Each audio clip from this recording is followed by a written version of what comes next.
Yeah, I've been blessed and fortunate to be put in a position to have decisions, and big decision for me is whether to declare for the NBA draft or not. And talking with my family, a lot of prayer. I'm deciding to declare for the NBA draft. I'm a man of faith. A lot of prayer that's going into the situation. Talking with my mom, my sister. The things they've done for me. I come from a really good background. Jeff and Thyra Webster over there, my godparents. I can't thank them enough for what they've done for me. Mr. Trout, Miss Trout, Kenny and Lisa, they've been there for me. I started with the best program with Coach Scott since 5th grade, and that was just kind of my foundation. To all the Kentucky fans, I really want to, thank y'all for what y'all have done for me this year. I've had the best coaching staff in the country. They spent countless hours working with me, night in, night out in the gym, preparing me to take this step. And also, my former high school, my former school, Prestonwood Christian Academy, they've been, huge for me, just not, as school and basketball, but it's for my faith as well. And, I can't thank, them for having my back throughout this year and for everything. I can't thank them enough. So, like I said, I'm declaring for the 2014 NBA draft, and, I'm pretty excited about it.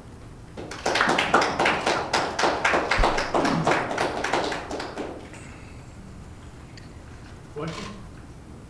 Was there a point, Julius, where you felt like coming back? Yeah, I did. It's just, this season, this year, the more I think about it, it just went by fast. And, I'm definitely going to miss it. Kentucky will always have a special place in my heart. And, but growing up as a kid, there's always been my dream, to play in the NBA. And, there's no better opportunity for me to achieve that goal than now. Julius, what would be the incentives to come back?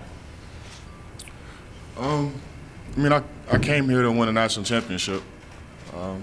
I came here to grow up and mature on and off the court. And, I did that. I didn't win. I know I came one game short of winning a national championship. We did as a team. But, that's everything we went through this year is just an experience that I will never forget. So, that alone was enough. Kept me at peace, to leave. Julius, why would you not accept the challenge of coming back to get that championship? This more was about me personally. Everybody's dream, goal is to win a national championship. And like I said, we came one game short. But this decision was about me personally, what I felt was best for me to grow on and off the court. And also, like I said, there's no better time for me to achieve my dream than now. So. Can you talk about your 1 year here, and was there anything that surprised you about your experience at Kentucky? I'd say my 1 year here was, it was fantastic, because, Coach Cal goes into your home, he recruits you, and he says, it's going to be the hardest thing you've ever done. You're going to work the hardest you ever did, and, you say okay, but, you may not believe it, but once you're in the fire, what he said is true, and I think that's really grown me as a person, more than even a basketball player, you can say, because I just learned how to deal with things, and I can deal with things, and I can apply it to life as well. How much are you looking forward to having one-on-one defenders in the NBA? It'll be nice. It'll be nice if that's what happens. So, the next level, this is going to be a challenge, but hopefully that happens. What sort of feedback did you get from the NBA? A lot of positive feedback.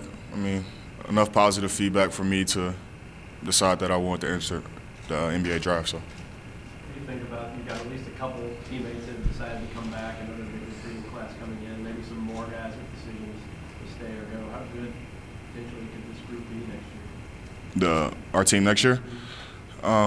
It'd be amazing. We have so much talent. Willie coming back. You know, we have Marcus. You know, he was huge in the tournament. And, you know, all the incoming guys.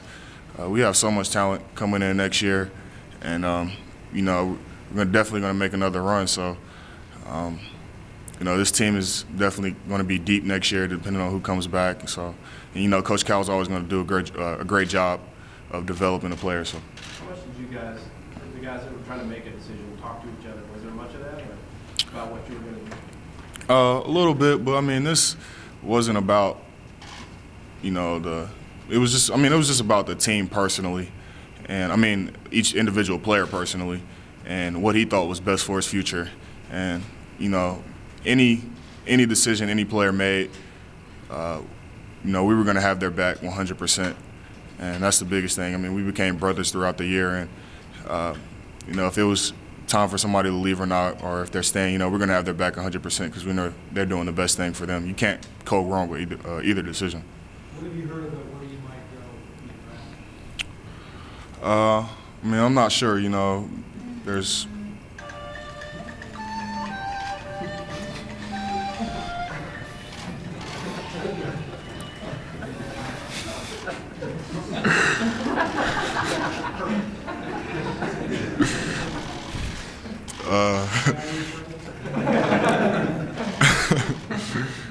I mean, I'm not sure. You know, I'm blessed to be in a position to be able to have the chance to get drafted, and I'm pretty sure when we start the combine and, you know, the workouts on individual teams, I'll have a better feeling of where I would go. But I was confident enough to enter the draft. Have you picked an agent, and do you have a plan as to how you would prepare for the draft? I haven't, but you know, I've talked to my family about it, and, you know, we're going to continue to pray about it and, you know, go through the right process, and, you know, I'll come to a conclusion on, you know, what agent I want. Julius, how satisfying was your postseason run? And in some way, did that give you more peace about this decision? In fact, you did get to the final. It was, you know, like I said, an experience I'll never forget.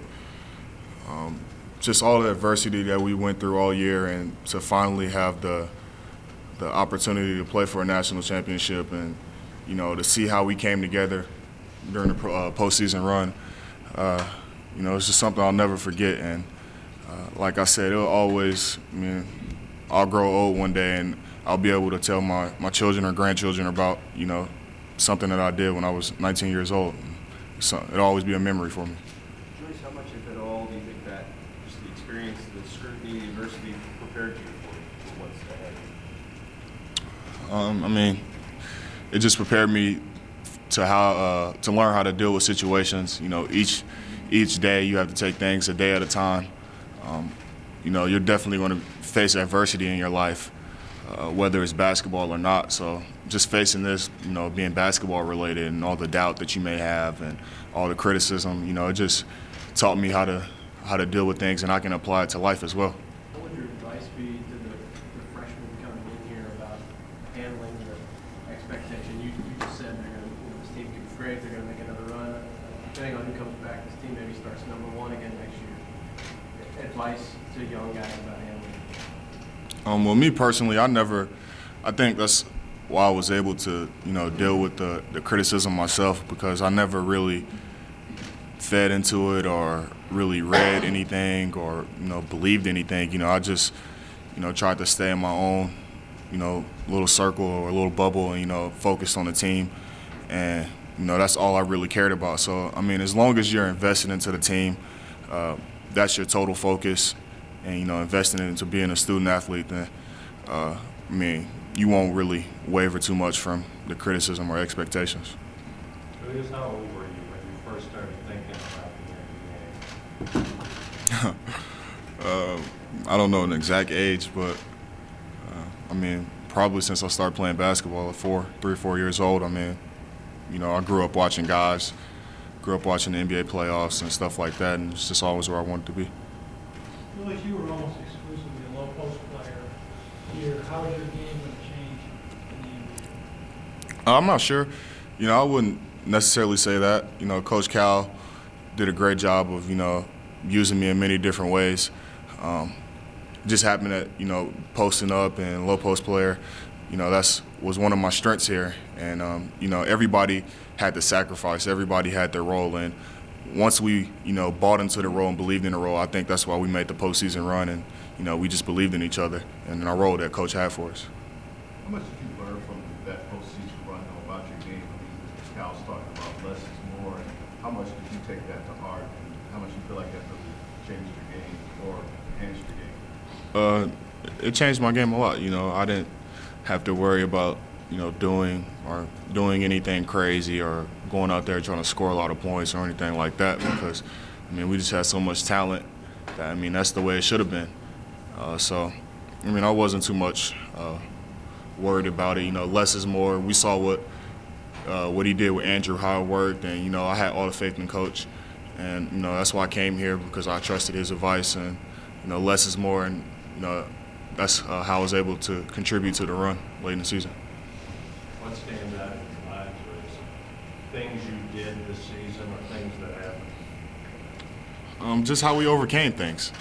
You know, we went through a lot, you know, personally and as a team. You know, we took a lot of things. Some of it was fair, some of it wasn't fair, but, you know, at the end of the day, it never shook us. You know, we always stayed together, and it just lets you know about each individual on the team, how tough-minded they are. You know, a lot of days I don't go into practice or go into a game and I'm, you know, feeling well, or, you know, but, you know, I look at those guys and I know that they've been through everything I've been through, and, you know, just constantly gives you motivation to push through the day. Have you talked to Andrew and Aaron at all, and how much feedback did you get from them, and any idea where their heads are right now? You know, I can't really speak for them. You know, I haven't, you know, given them any advice or anything like that. You know, if I'm talking to anybody, it's just because I'm trying to see how they're doing, or, you know, we're just talking about, you know, normal teenage things or whatever. So, you know, I'm pretty sure they'll make the best decision for them. But as far as where they'll go or whether they'll declare or not, I can't, you know, speak on that. Now, there's one more question. What advice you first got me? As far as Deciding which way to go, or NBA or anything in general? he just, you know, he gave me all the information.